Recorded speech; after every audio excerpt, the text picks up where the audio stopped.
자, 한번 자세히 들여다볼까요? 지금 반도체 산업이 이른바 무어의 법칙이라는 한계에 부딪혔잖아요. 네, 그렇죠. 칩에 트랜지스터를 더 빽빽하게 넣는 게 물리적으로도 또 경제적으로도 점점 힘들어지고 있다는 이야기죠. 맞아요. 그런데 세상은 특히 AI나 고성능 컴퓨팅 같은 분야는 완전히 정반대를 요구하고 있어요. 더 많은 데이터를 더 빨리 처리하길 원하죠. 훨씬 더 빨리 그리고 훨씬 더 적은 전력으로요.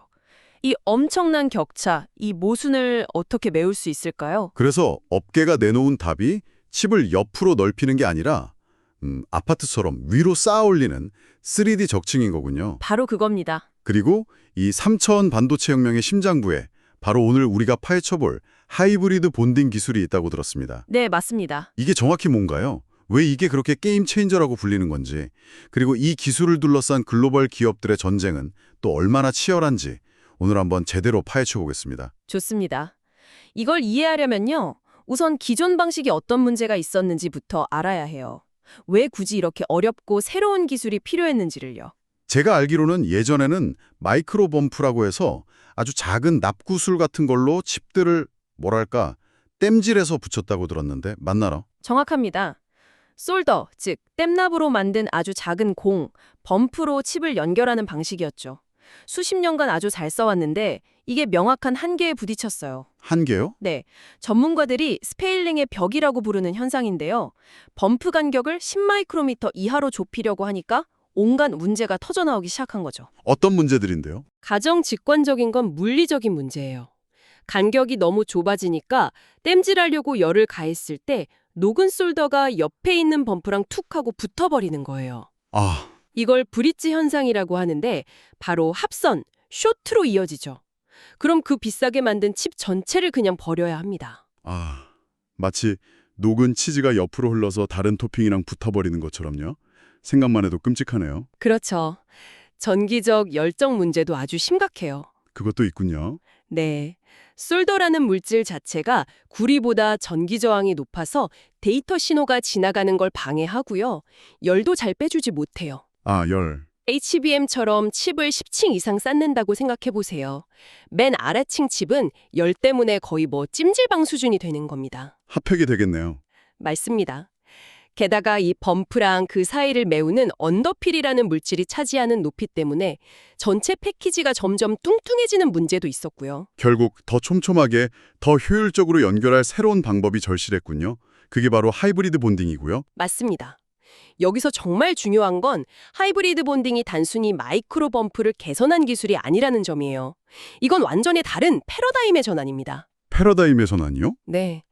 땜납 자체를 아예 없애버리고 칩의 구리배선과 주변의 절연체를 원자 단위에서 직접 붙여버리는 방식이거든요. 와, 비유하자면 데이터가 다니는 길이 왕복 2차선 국도에서 수백 차선의 거대한 초고속도로로 바뀌는 것과 같아요.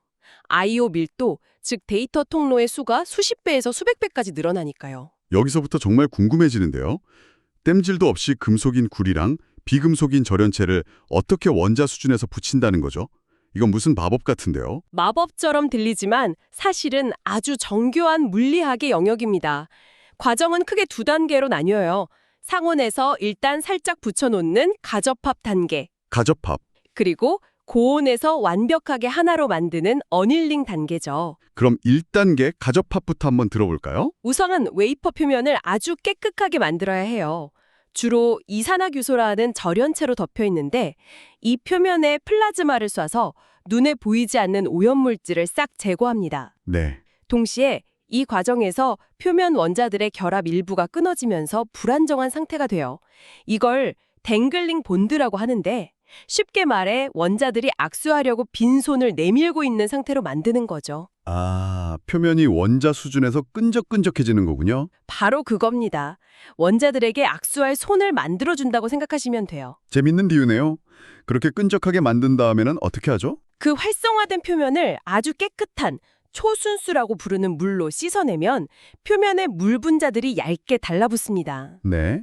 이제 이 두 웨이퍼를 정밀하게 정렬해서 딱 맞대면 각 표면의 물 분자들끼리 서로 끌어당기는 약한 힘, 즉 수소 결합이나 반데르발스 힘 때문에 일단 착 달라붙어요. 아, 젖은 유리판 두 장을 겹치면 서로 안 떨어지는 것과 똑같은 원리군요. 정확합니다. 하지만 그 정도 힘으로는 어림도 없겠죠. 그래서 2단계 어닐링이 필요한 거군요. 바로 그겁니다. 여기서 진짜 마법이 일어납니다. 이렇게 가접합된 웨이퍼를 300도에서 400도 정도 되는 오븐에 넣고 열을 가해요. 네. 그러면 결정적인 두 가지 변화가 생깁니다. 첫째, 틈새에 있던 물 분자들이 증발해서 날아가면서 약했던 수소 결합이 아주 강력한 공유 결합으로 바뀝니다. 절연체 부분이 돌처럼 단단하게 하나로 합쳐지는 거죠. 그럼 가장 중요한 구립에서는 어떻게 연결되나요? 이게 하이라이트입니다. 구리는요, 주변 절연체인 이산화규소보다 열을 받으면 훨씬 더 많이 팽창해요. 아, 팽창. 열 팽창 계수가 30배 이상 차이 나거든요. 열을 받으면 주변은 가만히 있는데 구리 패드만 쑥 하고 부풀어 오르는 겁니다. 마치 오븐 속 빵처럼요. 아, 그래서 억지로라도 서로 만나게 만드는 거군요. 정확합니다. 부풀어 오른 구리가 반대편 구리 패드와 강하게 맞닿으면서 높은 온도와 압력 때문에 두 구리의 원자들이 서로 섞여 들어가요. 확산이 일어나는 거군요. 네, 확산이라고 하죠. 이 과정을 거치면 마치 원래부터 하나의 구리덩어리였던 것처럼 완벽하게 정기적으로 연결되는 겁니다. 땜력 같은 이물질이 전혀 없으니 신호 품질이 극적으로 좋아질 수밖에 없죠. 와, 듣기만 해도 정말 정교한 과정이네요. 그런데 이 모든 게 성공하려면 웨이퍼 표면이 정말 티끌 하나 없이 매끄러워야 할 것 같아요. 핵심을 짚으셨네요. 그래서 화학적 기계적 연마, 즉 CMP라는 공정이 절대적으로 중요합니다. 웨이퍼 표면을 원자 수준으로 평평하게 깎아내는 기술이죠. 네. 그런데 여기서 정말 역설적인 사실이 하나 있어요. 역설이라고요? 네, 완벽하게 평평하게 만드는 게 목표인데 구리패드 부분은 일부러 주변 절연체보다 3나노미터에서 5나노미터 정도 더 깊게 파놓아야만 성공합니다. 이걸 디싱이라고 불러요. 잠시만요. 그럼 일부러 구리 바닥을 더 깊게 파놓아야 한다는 거잖아요. 저는 완벽하게 평평해야 하는 줄 알았는데 오히려 미세하게 움푹 파인 결함을 의도적으로 만들어야 성공하는 셈이네요. 그렇죠. 이상하게 들리죠? 네, 정말 이상한데요? 이 디싱 깊이를 나노미터 단위로 제어하는 게 수율의 핵심이에요. 만약 너무 깊게 파면 나중에 열을 가해서 구리가 팽창해도 반대편에 닿지 않아서 연결에 실패하고요. 아, 그렇겠네요. 반대로 너무 얇거나 오히려 튀어나와 있으면 구리가 절연체보다 먼저 닿아버리겠죠. 네. 그럼 절연체 사이에 미세한 틈, 보이드가 생겨서 접합이 약해지거나 실패하게 됩니다. 와, 머리카락 굵기의 수만 분의 1에 해당하는 정밀도를 제어해야 하는 기술이라기보다 거의 예술에 가까운 영역이죠. 듣기만 해도 숨이 막히네요. 저는 집에서 선반 하나 달 때도 수평 맞추는 게 그렇게 어려운데. 알겠습니다. 이렇게 어려운 기술이라면 구현하는 방식도 여러 가지가 있겠어요. 네. 현재 주로 논의되는 방식은 크게 세 가지입니다. 첫 번째는 가장 성숙한 기술인 웨이퍼 대 웨이퍼, 줄여서 W2W 방식입니다. 이름만 들어도 알겠네요. 웨이퍼를 그냥 통째로 붙이는 방식인가요? 맞습니다. 완성된 웨이퍼 두 장을 한 번에 정렬해서 붙여버리는 거죠. 소니의 이미지 센서나 중국 YMTC의 3D 낸드 플래시가 이 방식으로 만들어져요. 장점이 뭔가요? 한 번에 수천 개 칩을 동시에 붙이니까 생산성이 엄청나게 높고 공정도 깨끗하다는 장점이 있죠. 와, 그럼 다 이걸 쓰면 되는 거 아닌가요? 단점은 없어요? 치명적인 단점이 있습니다.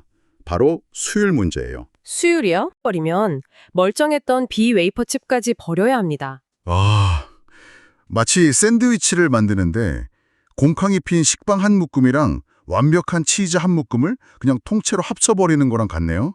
멀쩡한 치즈까지 다 버려야 하는. 정확한 비유입니다. 그래서 최종 수율은 두 웨이퍼 수율의 곱, 즉 90% 곱하기 90%에서 81%로 뚝 떨어져요. 아, 곱이 되는군요. 네. 비싼 칩일수록 이런 수율 손실은 감당하기 어렵죠. 그래서 두 웨이퍼 모두 수율이 95% 이상으로 아주 높은 검증된 제품에만 제한적으로 사용됩니다. 그래서 등장한 게 두 번째 방식이겠군요. 다이 대 웨이퍼, D2W 방식이요? 네. 이건 웨이퍼를 주사위처럼 잘라낸 개별 칩, 즉 다이 중에서 테스트를 통과한 좋은 놈, 놓은 굿다이만 콕콕 집어서 다른 웨이퍼 위에 하나씩 정성껏 붙이는 방식입니다. 양품만 골라서? 그렇죠. AMD의 3D Vcache CTU나 차세대 HBM4 메모리가 바로 이 방식을 목표로 하고 있죠. 이건 비싼 칩을 버릴 일이 없으니까 훨씬 경제적이겠네요. 그리고 서로 다른 칩을 붙이는 이종 집적에도 유리하고요. 맞습니다. 불량 칩은 미리 걸러내고 좋은 칩만 쓰니까요. 하지만 이 방식도 뭔가 단점이 있을 것 같은데요. 하나씩 옮겨 붙이려면 시간이 엄청 오래 걸릴 것 같은데 정말 경제적인 게 맞나요? 예리한 질문입니다. 생산 속도가 매우 느리다는 게 큰 단점이죠. 하지만 더 심각한 문제는 오염이에요. 오염이요? 네.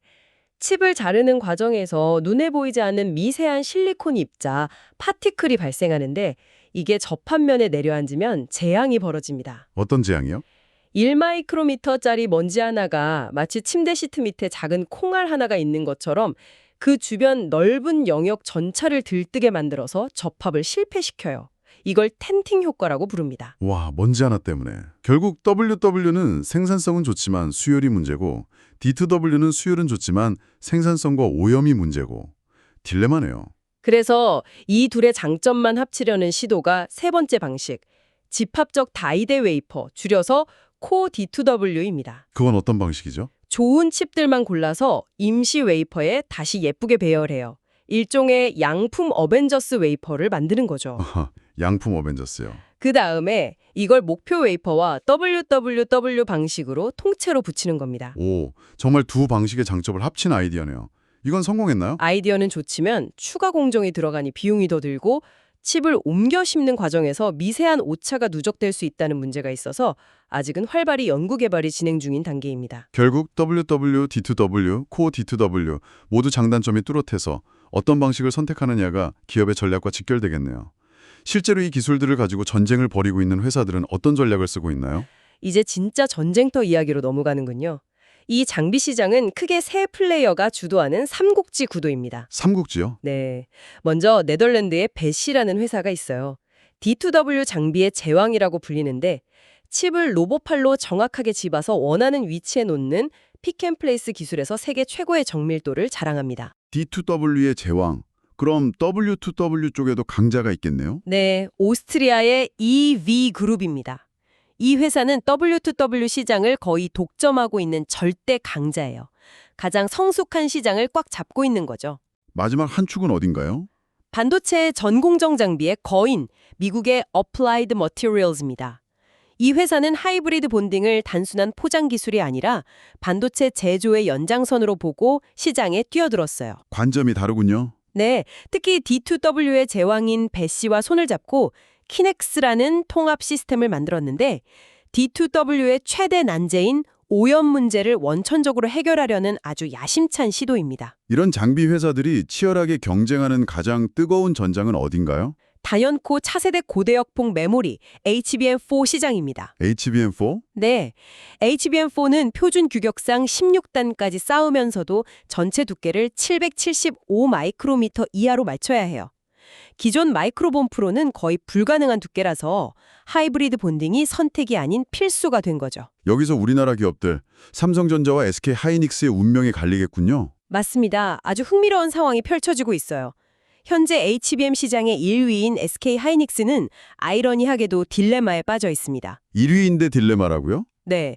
기존에 쓰던 MRFUF라는 공정 기술의 완성도가 워낙 높고 수율이 잘 나오다 보니까 자칫 하이브리드 본딩이라는 새로운 패러다임으로의 전환 타이밍을 놓칠 수 있다는 우려가 나와요. 아, 현재의 성공이 오히려 미래를 향한 변화에는 족쇄가 될 수도 있다는 거네요? 그렇죠. 최근 HBM4 양산 시점이 늦춰질 수 있다는 소식도 이런 맥락에서 나온 거죠. 그럼 삼성전자는요? 삼성전자는 HBM3E 시장에서 다소 고전했기 때문에 하이브리드 본딩을 판을 뒤집을 절호의 기회로 보고 전사적인 역량을 쏟아붓고 있습니다.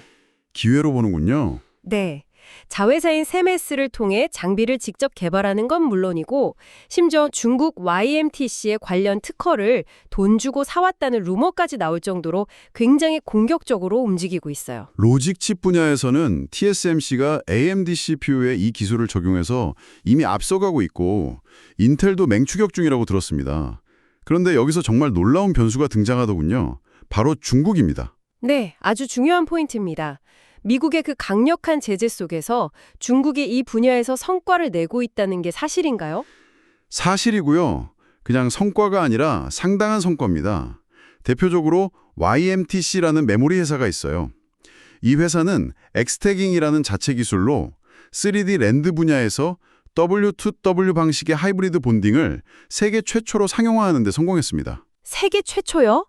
정말 놀라운데요. 더 놀라운 건 하이브리드 본딩 관련 특허 출원수에서 YMTC가 삼성전자나 SK하이닉스를 앞서고 있다는 데이터도 있다는 점입니다. 와, 그 정도인가요?